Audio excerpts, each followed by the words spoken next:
midst of protests and searches for illegal miners and demands for police to step up their presence are continuing in the West Rand in Gauteng.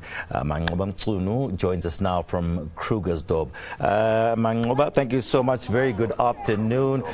Before we just ask you where you are and what's happening around you, we of course heard the community engagement a little bit earlier on with the police and community members. What were the key takeaways from that?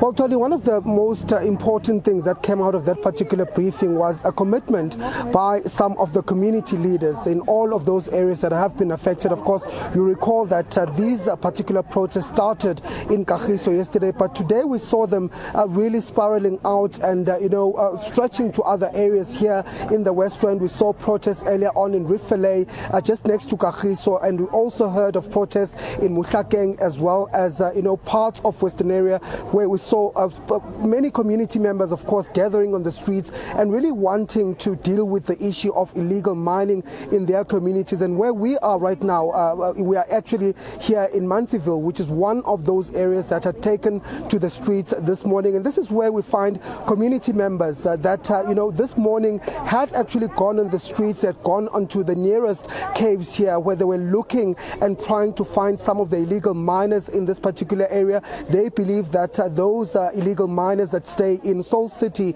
in Kagiso had made their way here after, of course, what we saw yesterday in that particular area. So there was a bit of an operation, if I may call it that way, from community members this morning, where they really went to the different areas where they know that there are illegal mining activities that are happening here on the West Rand in this particular area. But what we do understand is that they had halted those operations earlier on, waiting, of course, for that engagement that had happened between community leaders as well as police. And as I speak to you now, they're still waiting to get feedback from their community leaders as to what really transpired there. We did hear a bit from that meeting that the community leaders are calling for a ceasefire. They're saying that these protests will have to come to an end. They have agreed to work alongside with police to try and deal with these particular issues. But I want to speak to some of the community members just to get a sense from them of what it is that they're expecting to hear.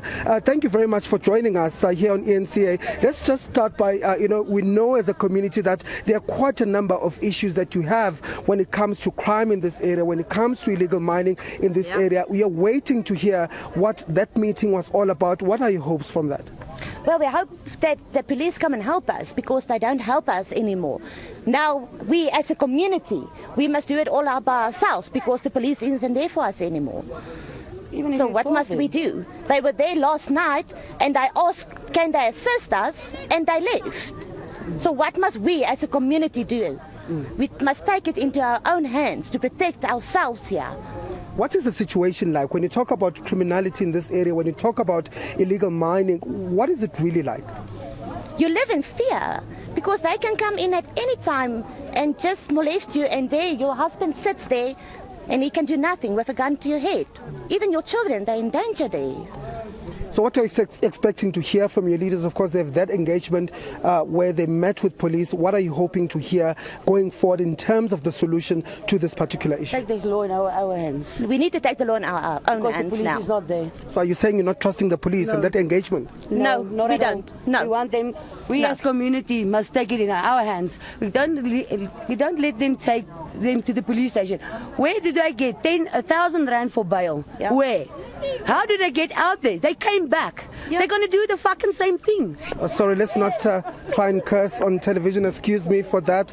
Well, let's just try and bring in more community members. I know emotions are running high. Community members are quite angry about the criminality elements in this community. Baba, let me bring you in as well. What are you hoping to hear? What sort of intervention do you want as a community to put an end to what is happening here?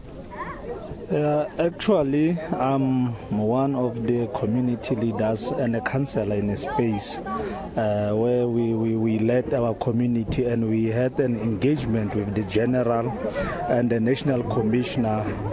We agreed that we must cease fire.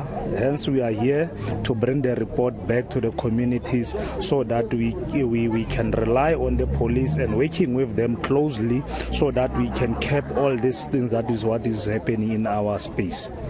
In that meeting, of course, there were commitments that were made by police. There were calls that were made by you as community leaders that you want police to act. You want to see police act now. How confident are you that those engagements and those promises are going to come to fruition? For now, we're just hoping that the police will live to their word as they promised in a meeting, because actually that is what they're supposed to do as a law enforcement agency in the country. That's what they're supposed to do, protecting us. It's not like they promised us something that they can't deliver. Hence, we have that confidence that they'll deliver on their promise.